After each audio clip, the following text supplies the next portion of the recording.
우리 박사님 나오실 때 한 번만 더 큰 박수 부탁드리겠습니다.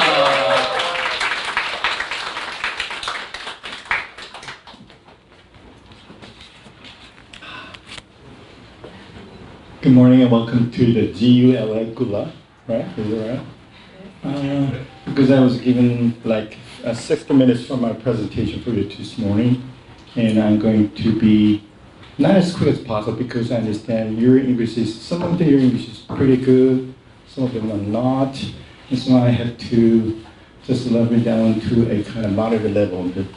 So I will be very slow in my presentation. Otherwise, I'm very quick. But and this is a very, as you can imagine, this is very complicated, difficult issues. So I just hope, and there will be a kind of Q&A session in Kahoot form, and I'm going to, make 3 different discussion groups among you, so that maybe 10 or a dozen of you make one group, so that you can freely discuss the 3 topics that I will give you later after the Q&A session.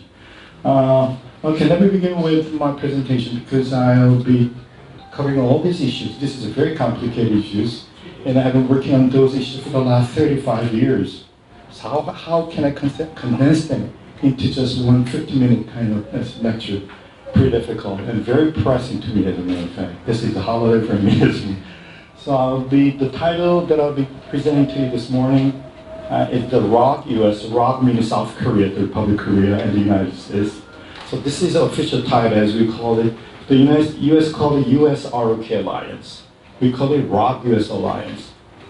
The same thing, identical things. So major issues or major challenges facing the alliance, the near-term prospects. And I'll give more focus on the major issues because near-term prospects is near impossible because it's a very complicated issues. And there's so many factors involved. So it would be very difficult to make a kind of any reasonable and justifiable prospects, even though it's a near term, not as opposed to long term or short term. Near term prospects. So this is Tony. Next slide, please, because I believe this is 19 slides altogether, maybe 20 of them. Oh, sticker. Okay, sure, I got it. Okay, this is the rough order of my presentation to you, beginning with the chronology of the Korean Peninsula peace and security. And I'm sure you have all the printouts before you, right? Yes. Just look at the printouts before you and also listen to me in my presentation. The main topics, main challenges for facing the US-ROK alliance are those issues, as a matter of fact.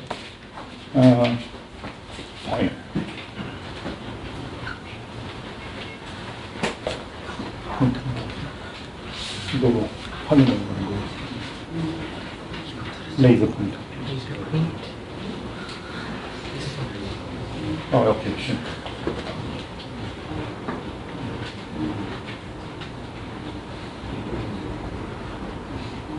As you can see on the slide, these are the main topics that I'm going to cover in my presentation, beginning with the outcome, wartime operation control. Because as you can see, there are so many acronyms. This is all military terminologies, as a matter of fact. OPCON, or we call it OPCON, is Operation Control. And UNC, meaning the United Nations Command. And also the Combined Military Exercise and Training. And SMA, Special Measures Agreement on Defense Burden Sharing. ROGUS, GSOMIA. And some future vision of the alliance. And so these are the topics that I'm going to deal with. But I'm going to begin with this kind of backgrounder, because if you don't have some enough knowledge about why we have come to this point in our alliance and what the major issues among us, is almost impossible without basic knowledge of these 3 issues. Chronology of the Korean Peninsula peace and security since 1952 up to today, 29. Instead of beginning with 1945, when the Korean Peninsula liberated from the Japanese Korean War, 1945. So those 5 years from 1945 to 1950 is very extremely important, because how we interpret these 5 years after the liberation, or the U.S. Army we call it U.S. Military rule, and the foundation of the Republic of Korea in 1948, leading up to 1950, when we have a Korean War. So those 5 issues are very important, unless you have enough knowledge of why we have different interpretation of those 5 years. You come up with a totally different interpretation of those issues. So I say these are very complicated. There are a lot of pros and cons about each and every issue of these 5 issues. That depends how we interpret those 5 years, from 1945, 1950, of course, from 1950 to up to present today. Depending how you see those 5 years, or previously before then, since the end of the Yi Dynasty and the foundation of the Puritan government in Shanghai from 1919 to 1920, 21, up to 1945. How we interpret it? So this is the very basis of why we South Korean society is so divided today. As you can see, we're going to see a lot of demonstrators out there today. Some of them, oh, something wrong with Mr. Moon Jae-in.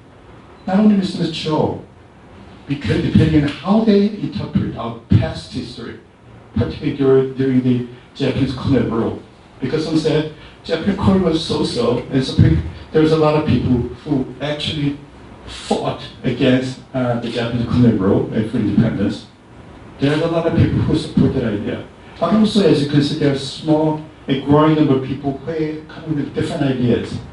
This is a prejudice, because some people just tend to look at only one portion of things that they like to see, rather than just look at the whole picture. Because depending on how you look at the whole picture of this particular, from 1882 to 1945, that really turns you almost 108%. So that's why. But that will take maybe 2 or 3 more years to have a lecture on those specific issues. So let me begin with these 5 issues, beginning with this 3 pages of background there. In 1950 to 1914, 2019, which is today, we begin with the Korean War, 1950, for 3 years. And in July 1953, we signed an armistice agreement reuniting the United States, UNC, and Chinese and North Korea. And because South Korea was not one of the signatory to this armistice agreement, because Syngman Rhee, our president at the time, actually refused to sign the document because he wants unification with North Korea. Once you sign this kind of armistice agreement, that's the eternal kind of division of the peninsula. That's why Syngman Rhee refused to sign the document.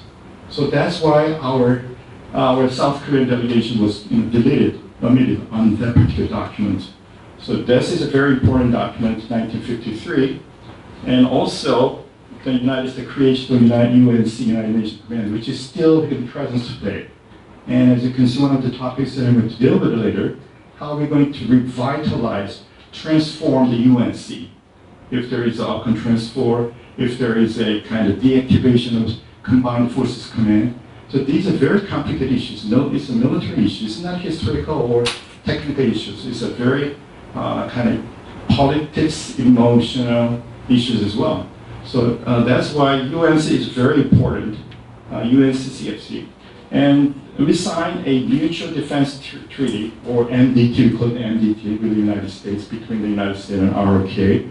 And security conservative, security SCM is very important. I think last year we celebrated the 50th SCM. And this year we're going to have another 151st SCM. We will deal with major issues, including these issues. These issues. So you have to remember all this, because this will be on your test, code test, UNC, CFC, all these complicated acronyms. They may sound complicated at first, but actually if you have a better understanding and listen to me carefully in my presentation, you'll have a kind of rough idea of what they stand for. CFC, UNC, and USFK meaning United States versus Korea, security SCM, and even just one day previous to SCM every year, we have another meeting called the MCM. military conservative meeting between the ROC chairman of JCS, US chairman of JCS, two JCS chairmen gathered together for one-day meeting just prior to the SCM. And another important event milestone in our history is July 4th, North-South Korea joint declaration between North and South Korea. And there have been a lot of very different types, rounds of inter-Korea. Inter-Korea meaning North-South Korea. Because quite often, with official translation, for example, like the Panmunjom summit meeting, it was inter-Korean summit meeting rather than North and South Korea or South North Korea. Because English should be North and South Korea, but some people say it should be South and North Korea. In Korean it's a Nambu, but in English it's North-South, never not South-North. You know, this is a very typical English, North and South, East and West, not West and East, and South and North. So, but this is you might sound this is sounds very trivial, but this is a very tricky question as a matter of fact. How you interpret it, how you translate it, have a different significance to you and to the United States and to your counterparts as well. So let me go Korean style, rather than Korean style. So inter-Korea meaning kind of neutral. It can be North-South or South-North. So that's the reason why you decided to use the term inter-Korea rather than South-North and North-South. Okay? And there's a Red Cross talks, because you remember the many separate things get together, and still there was another one recently, and there were only several hundreds of them got together with their families in the north. And also sports activity. And one of them, there was a tremendous fiasco was a couple of days ago when we had the FIFA game in Pyongyang, and there was no crowd, no cheers, and just players and no TV coverage as well. So this is where we stand today. Sports talk between North and South Korea. ROC and the Combined Forces versus CFC. This is very important. This is a milestone in our alliance because before that there was no CFC, Combined Forces Command, which used to locate in Pyongyang. But they have been moved down to Pyeongtaek, Camp Humphreys. They established huge facilities in Camp Humphreys. That's CFC, Combined Forces Command. CF meaning C combined. That means, this is a very basic kind of information to you. Basic, what is the difference between combined, joint, or something else? Combined actually means two different countries. In this case, United States and South Korea. We call it combined, not joint. But Japanese call it joint, and because Japan-US relations is quite different from South Korea-US relationship, they always call it joint, but we call it combined, because they have no combined system like ours in Yongsan and Pyeongtaek. If you go to Japan, they have just separate commands. They have just relationship and cooperation. That's why they call it joint. But we call it combined because we have same office.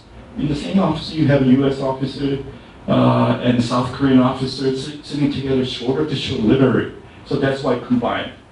Combined meaning South Korea and the United States. Joint meaning U.S. and Japan. And joint sometimes means between the services, between the Army, between Navy, between Marine Corps, between Air Force. We call it joint. So joint exercise meaning on the Korean side, Korean Army, Korean Navy, and Korean Marines, for sometimes, got together for one special training exercise. We call it joint exercise, not combined. Combined always means two nations, Korea and United States. If we have the U.S. elements and also South Korean elements in a kind of training and exercise, we call it combined exercise. Otherwise, if we only Korean Armed Forces, ROC, Navy and Air Force and Army Marine, then we call it joint exercise. So this is a big difference as a matter of fact. But many, journalists, they have no idea how they're different from each other. So this is just basic information for you. This is very important. Joint meaning quite different from combined. Okay, 1960, remember 1978, the establishment of CFC, or we call it in the military terminology, activating. this CFC was very important. And what's going to happen is we are going to deactivate the CFC after the transition of the wartime operation control, which may be due in sometime in 2023 or 23. Maybe Mr. Lee said, I'm going to do it before the end of my presidency. That means by the end of 2022. So that's why combat CFC and the UNC, and also is very important.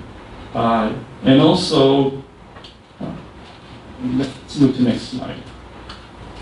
There, as you can see, there are 4 or 5 inter-Korean summit meetings between Mr. Moon and Kim Jong-il. Yes. Okay. For those of you who may not listen to my presentation in English, I'm going to rather, sometimes I'm going to use my Korean and native language so that we can. So 제가 뭐 한 거는 뭐냐면 지금 오늘 한미 현안들을 앞으로 한 6가지를 다룰 텐데 그것을 이해하기 위해서는 앞에 몇 가지 백그라운드라고 그러는데 이 배경을 잘 알아야 중요합니다. 그리고 제가 말한 것처럼 사실 여기 중국에서 50년부터 한국 전쟁부터 지금까지 다뤘지만 사실은 해방일부터 1950년까지 그 경우 그리고 더 나아가서 1882년부터 시작해서 일본의 앞자기 그 다음에 1940년 해방까지 그거를 잘 이해하지 못하면은 이걸 이해할 수 없다. 그리고 왜 우리나라 현대가 지금 갈려져 있느냐? 지금 뭐 계속 오늘도 대화하는데 근본적인 문제는 역사 인식의 차이점입니다. 일본의 역사를 어떻게 인식하고 일본하고 한국하고 왜 이렇게 다른가? 우리 독립운동에 대해서 보는 거하고 일본이 왜 다른가? 그런 데부터 사실 시작했기 때문에 이런 역사 인식을 정확히 하지 않으면 매우 다른 의견을 가질 수밖에 없고 저는 어느 게 틀렸다 어느 게 맞다 이렇게 말씀드리진 않겠어요. 분명히 다르다. 그렇지만 한국이 이렇게 어려운 시대를 거쳐왔고 지금도 한미동맹이 이렇게 많은 현안이 있고 결론을 말씀드렸지만 매우 점점 해결이 어려워지고 있다. 굉장히 다른 인식을 갖고 있기 때문에 지소미아가 아주 대표적인 얘기입니다. 나중에 이따 보시면 알겠지만 지소미아가 아무것도 아닌 것 같지만 매우 중요한 문제고 일본한테도 중요하고 미국한테도 중요한 문제. 역사적인 외에는 결국 우리의 대일관, 일본에 대한 인식이라든가 역사인식, 마치 일본도 마찬가지고요. 그런 것들이 상충하다 보니까 지소미아를 연장한다 못한다는 게 나왔는데 아주 상징적인 결정입니다. 자, 제가 그런 것을 좀 말씀드리고요. 지금 보시다시피 영어로 할게요. As you can see, there have been 5 inter-Korean summits, between this one, DJ 김대중 대통령, 노무현 대통령, KJI는 김정일, not KJU 김정은. So there have been very important summit meetings between the two leaders for the last, beginning with 2000 years. 2000년부터 지금까지 많은 남북 군사 정상회담이 있었는데 저는 이거 매우 중요하다고 봅니다. 자, so and there was a U.S. DPRK summit meeting between Trump and Kim Jong-un, being with Singapore summit in June 12th last year, followed by Hanoi meeting and also Panmunjom meeting. So these are the very important summit meeting between Trump and Kim Jong-un.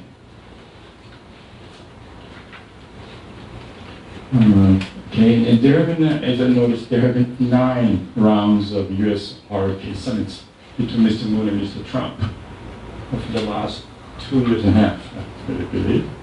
And there have been also summit meeting between North Korea and China, between Kim Jong-il and Xi Jinping, being with their Beijing meeting and Dalian meeting, the second round, the Beijing and Beijing again, and the last one was in Pyongyang.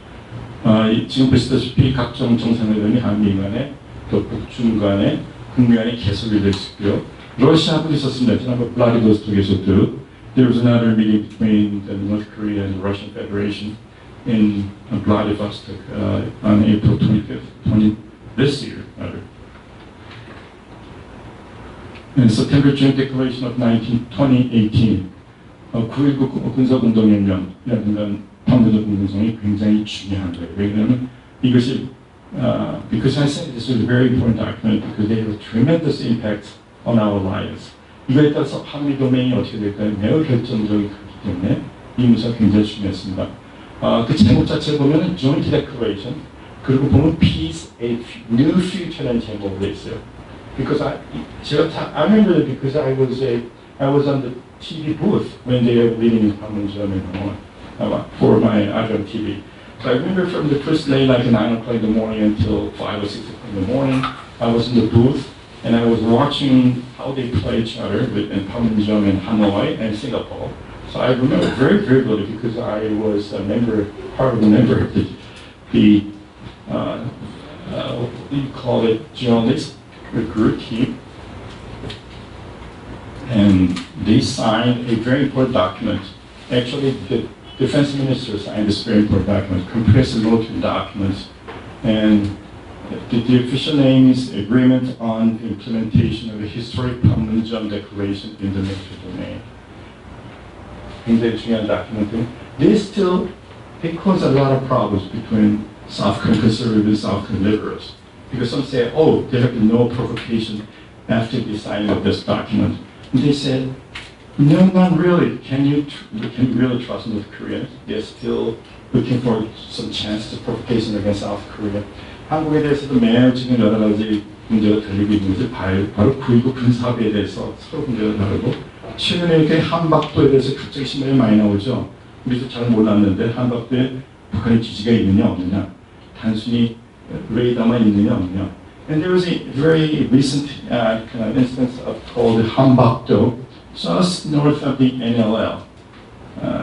And there have been reports that they have just established radar sites on the island, but as you can see, according to conservative views, that they are not just radar sites. They have installed some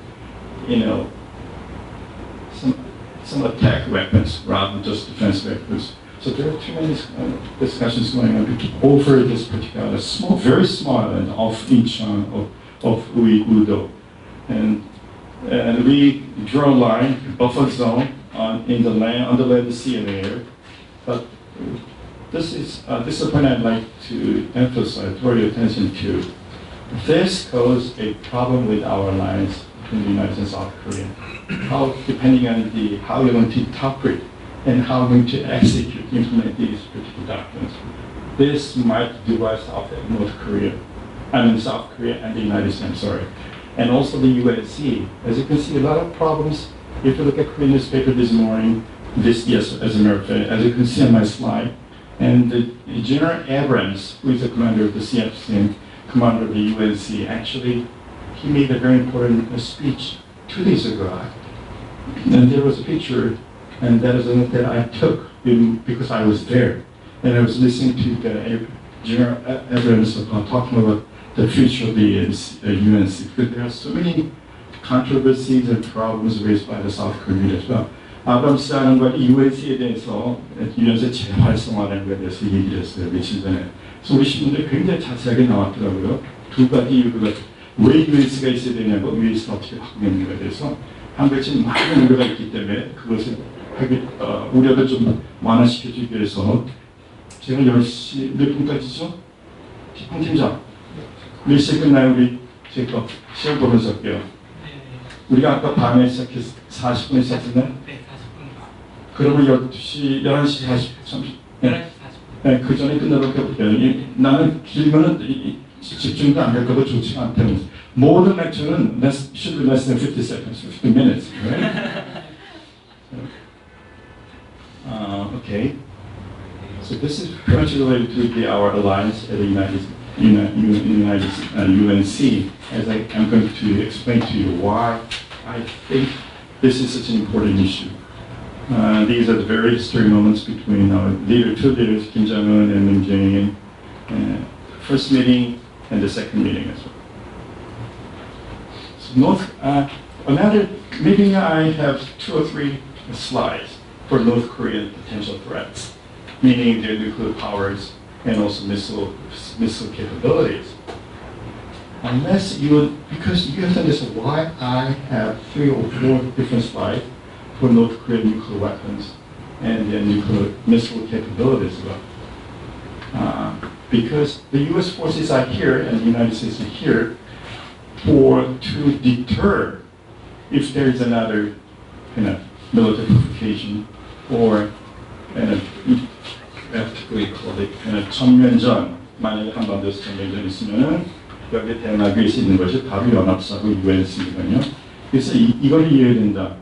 북한의 위협이 뭐냐? 특히 핵무기, 또 미사일 무기. 미사일 중에서는 두 가지가 있는데 탄도미사일이라는 게 있고 순항미사일이라는 게 있죠.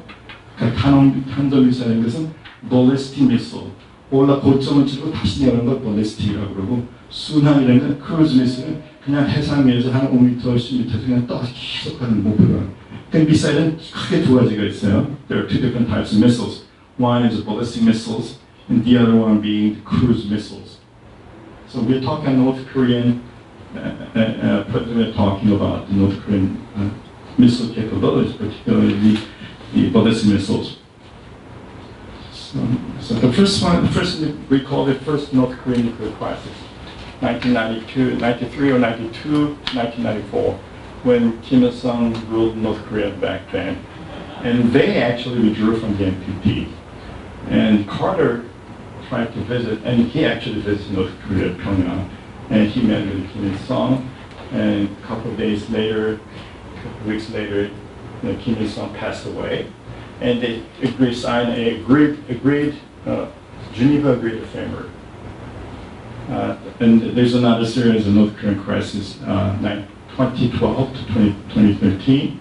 1차 북핵위기 1994년부터 94년, 2차 북핵위기 2012년부터 13년. 첫 번째는 김일성이 주석이었을 때고요. 두 번째는 김정은이 주석이었습니다. 김정일 때가 아니고 김정은 지금 들어와서. 근데 잘 비교해보세요. Yeah, look at these two, 1993 and 2013, how the situation has changed over the 20 years. 20년 어떻게 안보상이 바뀌었죠? 왼쪽 그림에 잘 보여요? In the slide you can see clearly how they compare with each other. And North Korea so far have been test fired IRBM, SLBM, and they once or twice they said we test fired ICBM, but the Western, particularly the United States, does not believe their capability because they failed at the last stage, re-entry stage. They failed. 북한이 그동안에 IRBM, ICBM, SLBM 이런 걸 많이 했는데 아직까지 미국이 일부에서는 북한이 ICBM, 대륙간 탄도탄을 성공했다고 했지만 성공했다고 믿지 않습니다. 마지막에 재진입 단계, 리엔트리 단계 때 매우 실패했어요. 두 번 다. 매우 어려운 기술입니다. 그게는. 그리고 지금같이 제재가 중요한 전략물질 제재가 있어가지고 수익 안에서 북한이 만들 수가 없어요. 일본이 특히 중요한 그런 탄소섬이라든가 그런 여러 가지를 못하기 때문에 ICBM을 아직 못했어요. 그래서 신문에 나오는 거 보면 as you can see, North Korea maybe someday in the near future might test fire another ICBM. To gain some leverage over the negotiation with Washington. 평양 워싱턴과 지금 협상에 앞두고 한번 트럼프 붙잡기 위해서 ICBM을 한번 또 발사할 것이다. 얼마 전에 SLBM 발사했잖아요. They've just fired SLBM, and the last one will be another ICBM, which might target any place in the United States, beginning with Los Angeles and San Francisco, Chicago, New York, and Washington. 거기 아직 ICBM을 못했어요. This is a very complicated issue. How North Korea, how the United States has responded to North Korea's testifying of all these missiles. 북한의 이런 탄도미사일에 대해서 미국이 어떻게 그동안 대응해 왔는지 기술적으로 매우 복잡한 문제고 제가 한마디만 하고 one assurance I can give you is they have all the capability and the money and budget to counter North Korean missiles. So you can have a good sleep tonight. Go home and have a good sleep tonight. Don't worry about that because we have a CFC and UNC. This is not just an exaggeration. This is a very military and very technical issue to America. But most of the people, even including some so-called professional, journalists and pundits, they don't have a full understanding of what these facilities and capabilities are by the United States. 미국이 갖고 있는 능력에 대해서 전체 이해하지 못하기 때문에 북한이 발사했던 ICBM, SBM을 쐈으면 곤모가 될 것 같이 전혀 그렇지 않습니다. 미국이 그런 다 대응 능력을 갖고 있고 지금 엄청난 예산을 들여가지고 하고 있습니다. 여기 안 썼습니다만 북한이 예를 들어 SBM이나 ICBM 쓰면 어떡하냐, 미국이 맡겠느냐. 그건 가정이에요. 그런 거를 갖다 쏠지 안 쏠지 다 미국이 보고 있다가 정말 만약에 쏠 것 같다 그러면은 그거를 무력화, 군대에서 무력화라고 그러는데 뉴트럴라이즈 하는데 그런 기술을 갖고 있어요. 제킹 이제 우리 컴퓨터에서 그 뭡니까? 해킹도 할 수 있고요. 미국도 해킹 다시 되고 있어요. 발사 자체를 못하게 다 만들 수가 있어요. 그러니까 북한만 쏘는 게 아니고 북한 너무 과장돼 있어 우리가 모르기 때문에. 우리한테는 yes, North Korean threats are very grave threat to us because there are short-range missiles and their MLRS and all these facilities and weapons are very lethal weapons to us, but to the United States are for a different matter. They have a tremendous missile defense system in place, and they've spent a lot of money on those particular programs in the U.S.-led, we call U.S.-led missile defense system. 미국이 지금 MB 시스템에도 엄청난 돈을 많이 갖고 있고, 그래서 만약에 ICBM을 쏘고 갔다 그러면은 저기 뭡니까 캘리포니아라든가 하와이든 공항에서 먼저 북한을 쏩니다. 이때 북한이 그 정도 바보는 아니에요. 쏘고 갔다 벌써 북한. That means the end of the North Korean regime. So they are just trying to use this as a kind of negotiating card vis-a-vis the United States South Korea. But as a matter of fact, North Korea has no capability to do that. So Washington knows that. 미국이 알고 있어요. 자, 그 다음에 그래서 지금 제가 여기 쓴 이유들을 보시면 알겠죠. IRM, ICBM, 화성 이런 게 일단 지금에 다 나올 겁니다. 그러니까 지금 잘 봐주시고 그냥 낸 게 아니고 제 카우트에 보면 여기 쓴 단어에서만 냈어요. 나중에 보시면 알겠지만. 그리고 another thing that you should give very special attention to is the North Korean announcement that we complete the final state nuclear force. 국가 핵무장을 핵무력을 완성했다고 지금 2017년 10월에 얘기했었죠. 그러면서 2018년에 10년사에서도 그렇고 뭐 평화 쪽으로 가자고 그러는데 바로 자기네가 이런 능력을 가졌기 때문에 그 다음은 협상을 하기 때문에 이거를 안 하면 북한이 협상이 나올 수가 없습니다. 근데 이런 군사인 걸 안 보면 북한이 굉장히 평화적으로 나와서 우리하고 평화하더라고 평화적. 그거는 일부고 더 중요한 거는 자기네가 우리가 이런 이제 미슨 능력을 갖고 있기 때문에 나를 우리가 쉽게 건드릴 수 못합니다. No other hostile country, even the United States of Korea, can attack us once we equip with the state nuclear force. That was an announcement made by the Kim Jong-un rather, in November 2017, and he repeated that message in December of that year, and also in January 2018. 78년 국가 핵무장을 완성했다고 얘기를 했어요. 자, 그 다음에 next page. 자, 이거는 North Korean test and missile programs. This is also very important because you have to have a better understanding how they have increased their nuclear capability, beginning with the first test in 2006 and up to the last one in 2016. They have increased their kind of capability at the magnitude of nuclear weapon systems. 핵폭탄의 능력은 점점 키우고요. 상당히 많이까지 나와 있죠. 그래서 지금 얘네가 원자탄까지 만들었다고 얘기하고 있는데. 자, 이런 것들 보면 these are the sites and presumably the sites where they test fired all those missiles that might be equipped with nuclear weapons warheads. 핵탄두를 탑재할 수 있는 미사일들을 발사하는 곳들이 주요한 곳들이 이렇게 나와 있고요. 이거는 핵시험 장들입니다. 여기 보시면 알겠지만, 자, these are some of the rockets they have test fired for the last 20, 30 years. 작은 단거리부터 점점 많은 것. Beginning with the short-range missiles to medium-range, IRBM, and SLBM, and they're trying to complete their ICBM capability maybe in a couple of years. 단거리부터 지금 계속 발사해왔고요. ICBM 능력을 완성하기 위해서 계속 하고 있습니다, 북한이. 자, 이거는 아까 제가 말씀드린 것처럼 제가 왜 여기 쓰냐면 비슷한 내용이지만 so this is all the names are in English, as you can see. And actually this one was published by the US. This is Defense Agency, MDA. This is Defense Agency in the United States. They have put those slides on their homepage on their website. So if you visit all these command in the United States, Special Command or Strategic Command, you can see all those pictures. Yeah, okay. Let me get down to the very basic of my presentation lecture today. So these are the kind of the most difficult kind of perennial questions facing us. 지금부터 말하는 것이 한미동맹은 진행하고 있는 아주 수년간의 문제이고요. 현재도 현안이지만 앞으로 계속 중요할 문제입니다. 중에 하나가 제가 가장 중요한 신문을 순서로 썼어요. 이게 지금 그냥 쓴 것이 아니고 잘 보시면 알겠지만 제가 전작권을 시작을 했었어요.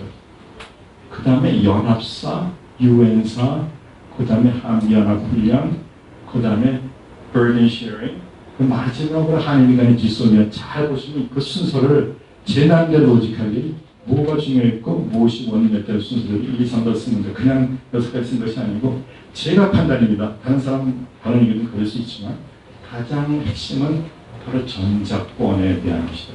제가 한 페이지짜리 이어드렸었죠?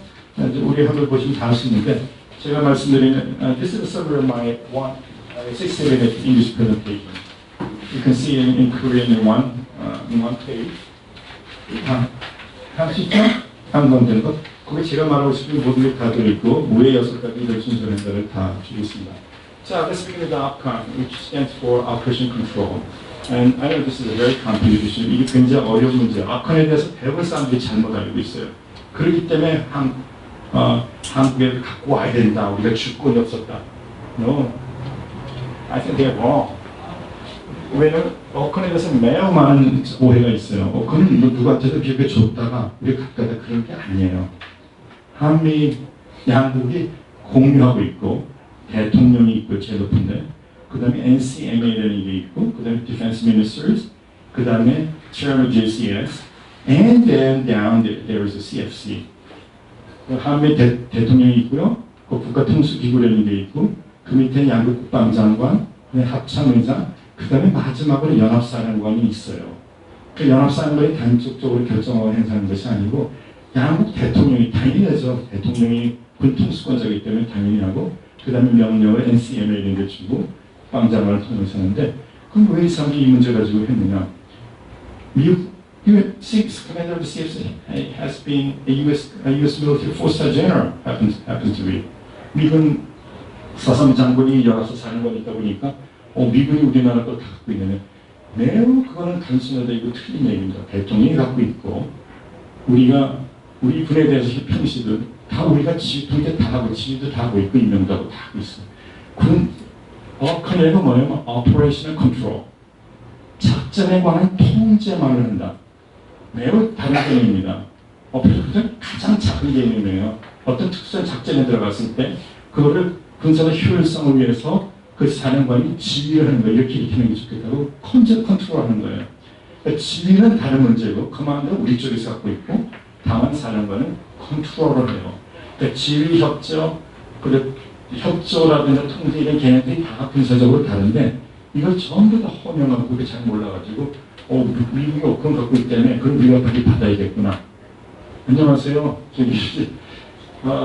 그래서 이게 근본적으로 문제는 여기에 따라 다르고 제가 말씀드리기 좋지만 우리 측에서도 이걸 주권하고 연결심도 있는데 주권하고 사실 전혀 관계가 없습니다. 우리 주권 우리가 당연히 갖고 있고 우리가 독립적이고요.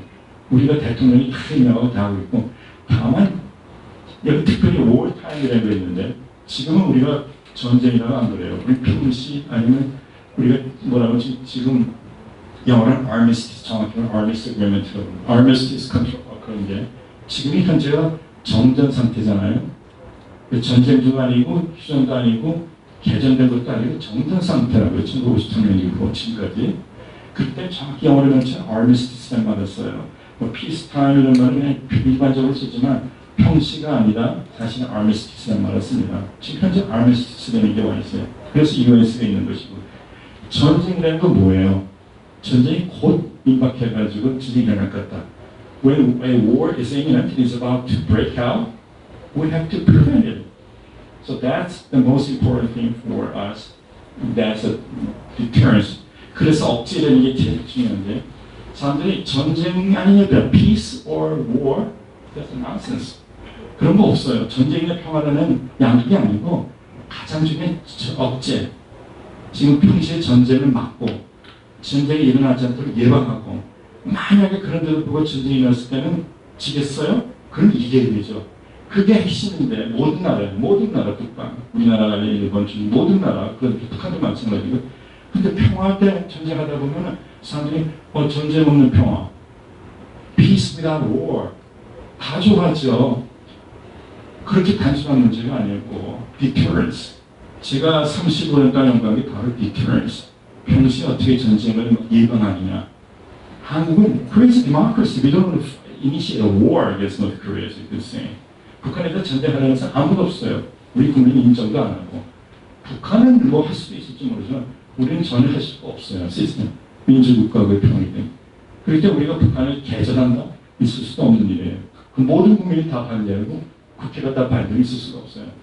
그렇기 때문에 왜 우리가 많은 그 군대를 갖고 있고 많은 국방들을 써요? 지금 우리가 얼마 됐죠? 400조인가? 400조 맞죠? 작년에 한 8% 오르고요.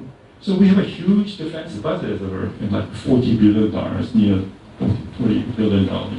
And we still maintain a huge armed forces, which is about, what, 600 plus thousand soldiers. 60만 이상 갖고 있는 게 58만 명 이렇게 얘기했지만 그 400조를 쓰는 이유가 왜 쓰고 있어요, 그 돈을? 전쟁이 일어나지 않도록 하기 위해서. 왜 경찰이 필요해요? 범죄가 많은 걸 막기 위해서 있는 거 아니에요?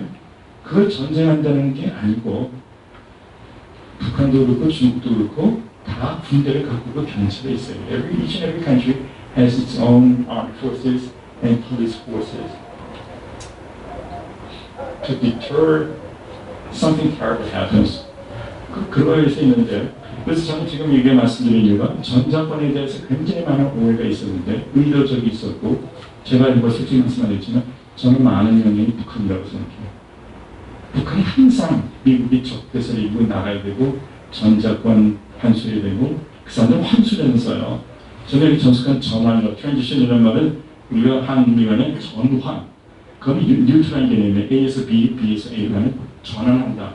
Transform and transition인데 있는 사람들은 환수라고 그랬어요. 환수라는 말이 우리말이 뭐예요? 다시 가져온다는 거 아니에요?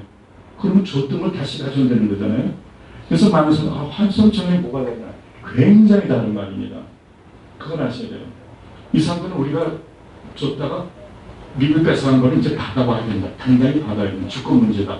거기서 시작했고 그렇지 않아서 미국에서 우리는 뺏은 적도 없고 지금 같이 공유하고 있고 갖고 있는 이유는 북한이 전쟁을 일으킬 수도 있고 하기 때문에 가장 효율적으로 군사작전을 하기 위해서는 그 나라가 컴바인드 포스를 해야 되고 전쟁이 일어난다면은 태평양이라든가 일본에서 와가지고 전쟁을 막아야 될 거 아니에요.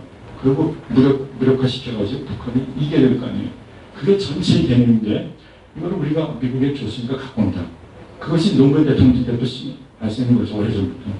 그래도 나중에 노무현 대통령도 조금 이해하기 시작했어요. 주권 이런 거를 시작했다가 그런 게 아니고 그만 동맹의 문제가 많은 국가들이 그렇게 해서 지금 많이 나아지고 있는데 그래서 컨트롤션은 제가 왜 먼저 앞으로느냐 우리가 2014년에 그때 12월 31일인가 우리가 평자권을 갖고 왔어요. 그것도 틀린 말이죠. 전화 안 됐어요. 우리 그 노무현 대통령도 시작해가지고 이걸 많이 보내가지고 미국 측에서 그럼 가져가라. 그래서 여기 나온 거겠지만 여기 제가 몇 가지 단계에서 This is a command authority, command and control, operation control 이렇게 가장 작은 개념입니다. 군대에서는 strategic level이 있고 그 다음에 operational level이 있고 맨 밑에 tactical level이 이렇게 3단계가 있어요. 그래서 전략적인 개념, strategic, 작전적, 그리고 전술적 이런 개념이 큰 3단계로 나누는데 여기서는 중간에 작전. 그러니까 사실 작전의 힘은 전쟁 났을 때 작전을 말하는 거죠. 이걸 어떻게 하겠는가. 그거를 누가 컨트롤 하겠는가. 한국이 양국이 컨트롤하는 거예요. 미국이 컨트롤하는 게 아니고 할 수도 없어요. 왜냐면 대부분의 군대가 한국군인데 어떻게 미국군이 하겠습니까? 언어도 안 통하고. 매우 복잡한 문제거든요. 근데 이건 단순히 주권 문제, 우리가 주권을 회복해야 된다. 이거는 굉장히 영어로 말하면 미스리딩, 굉장히 호도하는 거 아니고 의도적으로 했다면 만약에 진짜 나중에 책임져야 돼요. 그것 때문에 우리가 쉽게 시작했죠. 근데 지금 문대 대통령 와서도 찾기 연구하고 2013년까지 신속하게 전환하겠다고 지금 하고 있는데 문제가 뭐예요? 우리가 능력이 없잖아요. 전전. 북한은 지금 핵과 미사일을 엄청나게 늘렸어요. 금년 들어서 11차례나 쐈고요. 얼마 전에 SLB는 엄청난 것도 쐈어요. 우리는 아무것도 없어요, 핵무기가. 중앙미군의 핵무기도 다 나갔어요. 그리고 다만 전시가 나면 올 수가 있어요, 일본이라든가. 우리는 없어요. 그리고 우리가 핵 개발한 능력도 인정을 안 해줘요. 박정희 대통령 때 핵무기 개발했다가 완전히 다 뺏기고 혼났잖아요. 그런 상황에서 이게 오퍼레이션 컨트롤이 굉장히 중요한 문제다. 평시에 특히 전쟁이 안 나는 지금에 우리 하천 의장이 그리고 다 갖고 있어요, 심지어. 미군이 갖고 있는 게 아니에요. 평시에 우리가 다 갖고 있고. 그 다음에 그래서 이걸 피스타임 아콘이라고 아까 말한 영어에서는 아미스티스 아콘이라고 그러는데 정전시, 지금의 정전시에 오퍼레이션 컨트롤을 누가 갖고 있느냐, 누가 시행하고 있느냐가 정확히 맞는 말이죠. 그래서 우리가 2014년 12월이던가요? 그때 갖고 올 때 그보다 더 전이죠. 그 대신 미국 측에게 뭘 줬냐면은 우리 다 가져가면은 그러면은 미국 연합선언을 뭐하냐 할 게 없다. 그래서 Combined Delegated Authority라고 해서 6가지 멘트 줬어요. 미국한테 줬어요. 그거는 중요하다. 이건 보통 사람 대부분 잘 모르는데 현에서는 굉장히 중요한 게 그래서 그보다 6라고 그러는데 6가지 권한을 갖다가 미국 연합선언한테 줬어요. We delegated 6 authorities to the youth commander of the CFC. who happens to be a U.S. postal general, as a kind of backup for the armistice Auckland transition. 그 다음에 우리가 합의한 것이 Conditions-Based Wartime Operation Control Transition. These are the exact terms that we decided to use from 2015 to now until 2023. Conditions-based. Conditions meaning plural, not just one condition, 3 conditions. 3 condition-based wartime operation control or operation control transition. So I'm going to deal with this beginning with the outcome transition issue. So my point is all things that really have trifled us and baffled us and really puzzled us for the last 20 years have actually originated from this point. How are we going to interpret outcome transition? So next page. These are the wartime operations.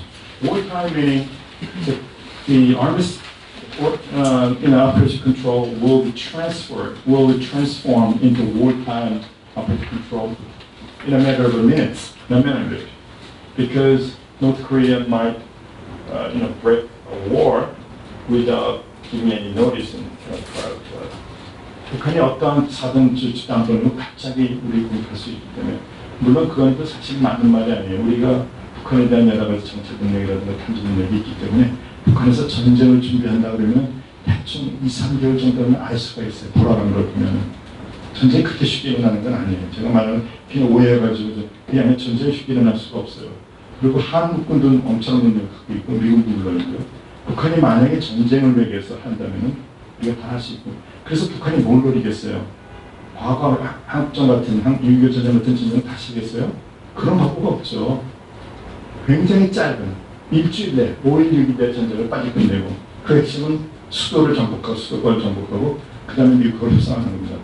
그것이 핵무기 가지고. So okay, if there's another war in the future, that would be quite different from the war that broke out in 1950 and lasted for 3 years. 1950년은 전혀 다른 전쟁이 일어날 것이다. It'll be very short, maybe less than a week kind of, war. And North Korea will try to occupy metropolitan area in the first, and they're going to threat us with the use of armed forces, nuclear forces rather, because South Korea has no nuclear weapons in place right now. And nuclear weapons can be provided by the United States as a kind of, we call it nuclear umbrella. And also, so if the outcome transfer is conducted sometime 2022 or 2023, that means the end of CFC. This is a symbol of CFC, Combined Forces Command, and this is a picture at the headquarters in Yongsan, used to be headquarters in Yongsan, CFC headquarters. But now they moved down to Pyeongtaek. They built a huge, larger Combined Forces CFC headquarters down there. And this is an IUSFK. So one thing very important is all the documents about U.S. South Korea alliance is three terminology. UNC slash CFC slash USFK. So I have 10 minutes, which is long enough for me to cover. So these are the pictures from CFC, USFK, and there's a UNC.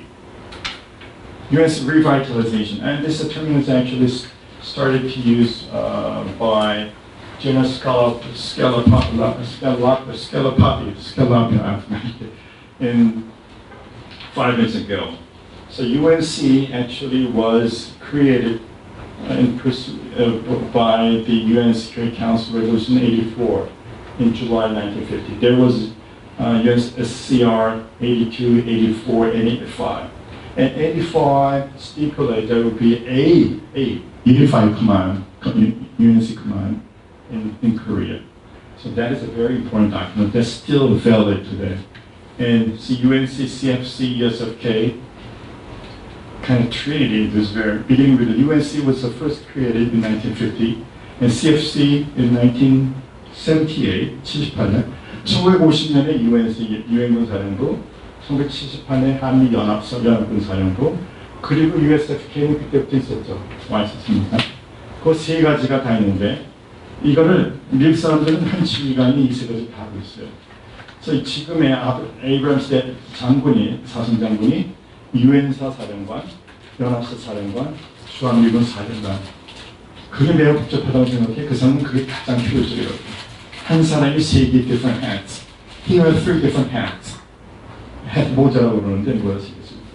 하나는 UNC commander, 하나는 그다음에 CFC commander, and USFK commander. 이 세 개를 다 쓰고 있고 혼자서 다 하고 그 보고를 어디냐 하면 그동안에 우리가 페이카메라의 퍼시픽 커맨더가 있는데 요새 인도 퍼시픽 커맨더 이름을 바꿨죠.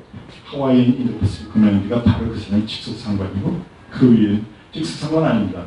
이 사람은 누구한테 보고하냐면 연합소 사령관에서는 미국의 합참의장한테 보고하게. 보고하는 채널이 다 달라요. 그래서 처음 보는 사람은 굉장히 복잡하다고 생각하는데 이건 늘 하는 거니까. 그 다음에 USFK는 여기 주한미군, 주한미 육군 굉장히 이사단, 그 다음에 해군, 300명 사는 것밖에 안 돼요. 공군이 있고요. 그 다음에 중요한 것이 제가 한 5분 남은 것 같죠, 이제요? 아까 10 minutes 아까, 오케이. 그 다음에 UNC Rear Command, UNC 후방사령부.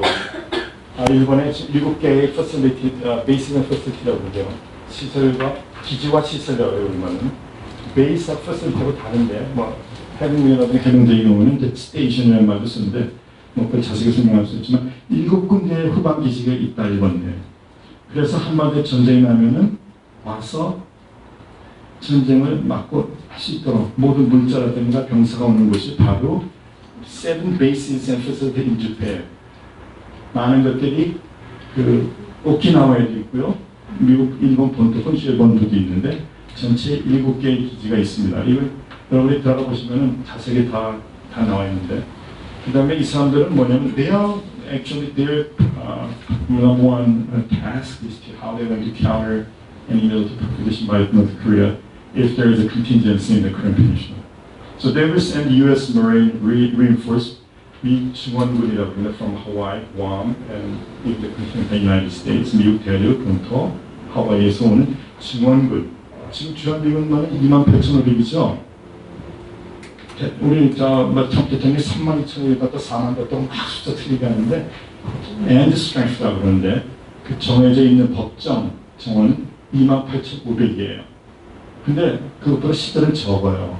왜 그러냐면은 군대가 훈련하기 위해서 담대도 나가고 전략적 유연성에 따라서 담대 막 나갔다 와요. 태평양 지역에서. 그래서 28,000이 오히려 22,000-3,000도 있어요. 그래서 미국에 비해서 지난번에 23,500 이하는 내가서 안 된다고 작년에 그때 국방수권법에서 얘기했던 적이 있었죠. 그래서 그것이 매년 하는 것이 아니고 국방수권법에는 매년 한 번씩 오기 때문에 만약에 내년 똑같이 온다면 모르겠지만 좀 작년에는 FY 2019죠. 2019 그 Defense Authorization Act는 걸 보면은 23,500이하는 내려갈 수 없다가 좀 모습하고 있어요. 왜냐면 정부가 자꾸 그 주한미군 철공해야 된다, 비용 많이 낸다니까 미 하원에서 그럼 오히려 나중에 더 큰 병이 되고 전쟁이 일어날 수 있다. 차라리 미군이 그냥 23,500 최소 있으면은 전쟁도 안 일어나고 일본과의 관계도 있고 중국과의 관계도 있고 그래서 The roles mission of the USFK are very complicated, very multifaceted, as a matter of fact. It's not just to counter North Korean threats and other threats, but also they kind of to keep a kind of balance between the United States, between South Korea and Japan, for example. 중화미군 주변에 왜 있느냐? 왜 비용을 들면서? 만약에 중화미군이 없다고 주요미군이 없다고 없을까? 그러면 한국 측에서 다른 행동을 할 수가 있어요. 그래서 그걸 병막의 역할이라고 그러는데 왜 주한미군 주변이 동시에 있는가? 양국 관계는 미국이 누구보다 잘 알고 있거든요. 적대 관계라는 걸 하니까요. 그래서 양국의 적당한 미군을 둔으로써 다시 전쟁하지 못하도록 그게 만드는 것이 굉장히 결정적인 일입니다. 그리고 중국에 대한 건 물론이고요. 자, 한 2분 남은 것 같은데 자, 봅시다. 자, 요거 제가 프린트아웃 다 있으니까 보니까 7 bases and facilities in Japan and continuing with Korea and 17 force providers providers plus 17 means 16 force providers during 한국 전쟁 시기에 11개국이 우리가 전력을 제공했죠. 의료 지원국 빼고 16개국, 그 다음에 한국까지 합쳐 17개국을 갖다가 전력 제공국, force provider. 그래서 군대에서 force라는 건 뭐 힘도 되지만 군사력, 전력 여러 가지 개념 쓰는데 쉽게 말하면 전투력이라고 합시다. 컴뱃 파워를 말도 잘하지만 17개 나라가 그때 한반도에 전쟁이 정전됐지만 다시 만약에 정전이 안대가 온다면은 다시 보내겠다고 그 사람들이 플랜을 했어요. They plan they want to resend their troops if there is not a war under convention. So that's still valid. So that's why UN Security Council 82 is very important document. It's a very important document. UNSCR 그 82라면서 굉장히 짧은 문장에 보시면 알겠지만 근데 아주 중요한 문제가 그거를 법적 기준에서 지금 계속 볼 수 있다. 자, 빨리빨리 하겠습니다. 자, 이거는 여기 보시면 중요한 건데 이 사진 제가 왜 신었느냐? 여기 보세요. 미군이 있고요. 일본기 있고 그 다음에 이거 뭐예요? 유엔기죠? 이것이 일본에서 있는데 지금 사령관 그 교대식에서 있던 사진이에요. 아주 최근 사진입니다. 그 다음에 이거는 제가 이틀 전에 찍은 사진에 나온 거예요. 제가 마침 이렇게 안 찍고 이거 신문 나고 제가 카피했는데 JW 메리어트 호텔에서 여기 나오시죠? 대장 로버트 B라고 그래. 로버트 B라고 그러네. B. 에이브런스 장관이 한 연설인데 긴 연설 중에서 마지막 가장 관심이 있었던 것이 바로 US Revitalization. 그래서 많은 우려를 저는 해소시켰어요. 한국 신문에 나온 것도 많이 큰 내용이다. 핵심 뭐냐면은 이거를 재활성화되는 것은 결국 미군이 계속 컨트롤하면서 일본 자위대가 한국에 들어오고 온갖 일들이 다 나오고 반대하고 있잖아요. 북한도 반대하고 있고 그래서 주소미한테 전화를 못한 건데요. 그게 아니라는 거예요. 전혀 그런 것이 아니고 이런 걸 갖다가 신문들이 굉장히 자세히 나오고 있고 제가 오늘 신문 하나 보니까 아주 누가 가서 한번 인터넷이 거의 다 정확히 받았었더라고요. 다른 신문은 그걸 전제하면서 대충만 썼는데 제가 오늘 신문을 이렇게 봤는데 제가 파리에서 현장에서는 정확히 아주 word by word로 신문을 낸 게 있습니다. 그러니까 여러분이 보는 비슷한 것 중에서 가장 긴 거 나온 신문 하나 있을 거예요. 그게 가장 길고 어느 인터뷰 기자라는 말이 나오더라고요. 여자 이름. 제가 정확히 받았었어요. 다른 사람들은 대충 다 쓴 거고. 자, 곧 끝낼게요. Revitalization 매우 중요한 문제고요. 자, 이거 간단히 할게요. 제가 말한 한미한 combined military exercise between the United States and South Korea. Exercise and training, they are different. 이것도 훈련을 그려놓지 못해요. Exercise and training이라는 게 굉장히 달라요. 쉽게 말해서 exercise라는 것은 연습이고 지금 컴퓨터 게임이에요. 주로. 컴퓨터 가지고 exercise라는 것은 보통 우리가 exercise라고 하고 training과는 필드에 나가서 직접 군사가 이동하고 싸우는 그러니까 훈련이라고 해요. 그래서 우리말은 연습하고 훈련하는 게 다릅니다. 영어에서도 exercises, train은 복수가 안 써요. 단수 항상 training. 이게 잘 보시면 영어가 제가 어떤 건 단수 복수가 그냥 쓴 게 아니고 이렇게 다 있어요. 그 exercise라고 말도 있지만 exercises도 열어가지고 trainings이라는 말은 가끔 쓰는 사람은 틀린 거건 영어는 grammar wrong. It's always a training. So UFL, UFG 이런 것들이 많이 이제 suspend 됐어요. 지금 많이 됐어요. 그러면서 이따 나오겠지만 오늘 아침 제가 보다 신문 봤어요. 트럼프가 they want to ask $3 billion for next British area. That means that's the cost they spend on these combined military exercises with South Korea. 이렇게 많은 훈련을 해서 30억 정도를 쓴다고 오늘 신문에 났더라고요. 그래서 이번에 50억 달라고 얘기했더라고요. 신문에. 우린 줄 수 없다. 지금 연합훈련이 많이 줄어들었고 있고 하지도 않는데 그리고 또 전략 무기를 갖다가 여기 보내는데 이 정도 35가 쓴다고 지금 트럼프가 얘기를 했어요. 근데 우리 줄 수 없다. 훈련도 많이 준비되지 않았는가. 그리고 지금 남북 간에 지금 뭐 여러 가지 화학민이 있는데 왜 우리가 35를 주느냐. 그래서 이게 굉장히 큰 문제가 될 겁니다. 이게 바로 미국의 입장이고요. 자, 마지막으로 이거 지금 보시면은 킬체인 KMD, KMPR은 한국 측의 방어입니다.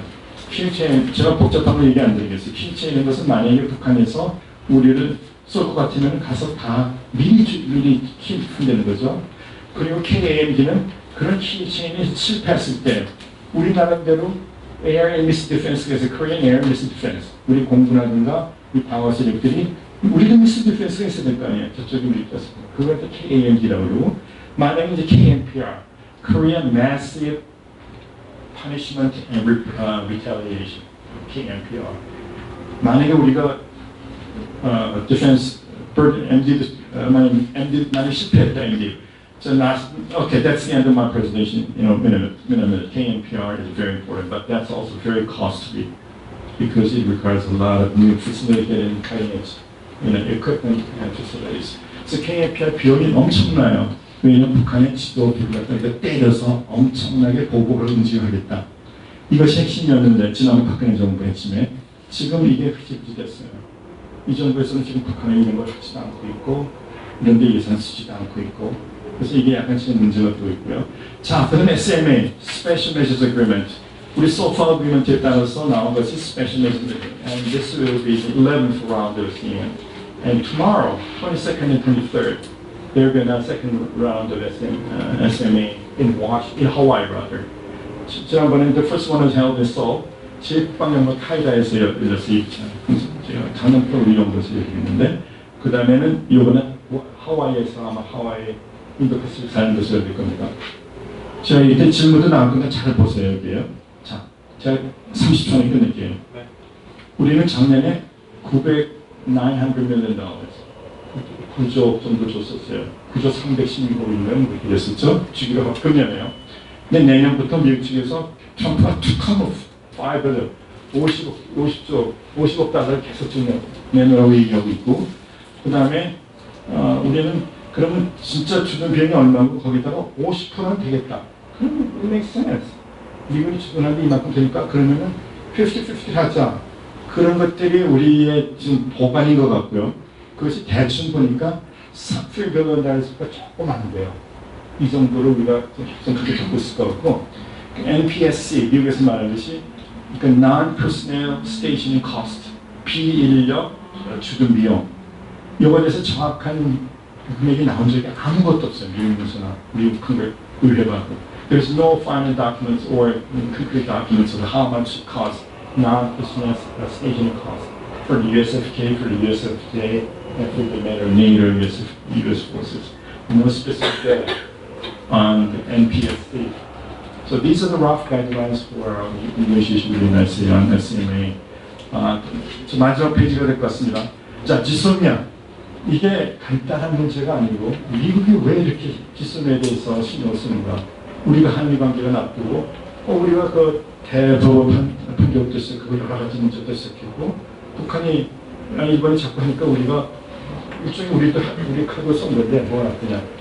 근데 결과적으로 어떻게 됐어요? 이것도 역시 역사적인 정치적인 있겠어요. This is a kind of political decision that why they decided not to renew GSOMIA with Japan.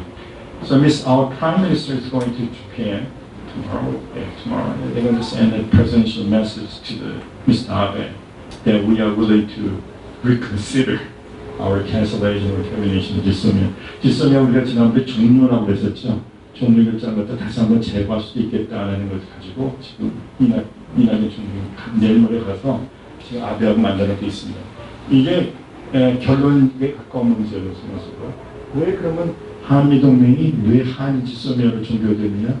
이걸 다 역사적인 거라든가요? 북한의 위협 이런 걸 보면 되는데 오케이 이 지소미아 핵심은 뭐냐면은 북한에 대한 핵과 미사일 위협에 대해서 한국과 일본이 정보를 교환하겠다는 기본적인 This is a general security of military information agreement GSOMIA, GSOMIA. This is just a basic framework that the two countries agree to share information. If there is a kind of provocation from a particular country, meaning North Korea, not China or some other countries. 만약 북한이 많이 공격하면 한국, 일본이 핵과 미사일에 대한 정보를 공유했다는 basic agreement. We have 34 different GSOMIAs as well. The first one was being United States, South Korea. The latest one being South Korea and Thailand. When President visited Bangkok maybe a month ago, they signed a GSOMIA with Thailand. So GSOMIA가 34개 나라가 맺어 있고요. Russian Federation도 있습니다. 러시아하고도. 근데 why not with Japan? 가장 중요한 나라고 북한의 정보를 가장 많이 공유할 수 있는데 여러 가지 이유가 있었는데 전 여러 가지 이유는 역사적 이유고 결국 정치적 이유예요. 군사적 이유로는 말이 안 돼요. 전 솔직히 말씀드려요. 그래서 우리 정부도 이낙연 정부도 사실은 그때 결정 내리기 전에 자기 조금 다른 결정을 많이 하셨죠. 제가 좀 보니까 그걸 정리할 게 아니라 다시 보내겠다는 식으로 이낙연 총리가 사실 그때 그 얘기했는데 청와대에 있는 누가 강력히 가가지고 반대했다는 거 아니에요. 오케이. So this is the end of my presentation. And it'll be followed by a Q&A, couple of questions in the message. Yeah, let's give it Okay.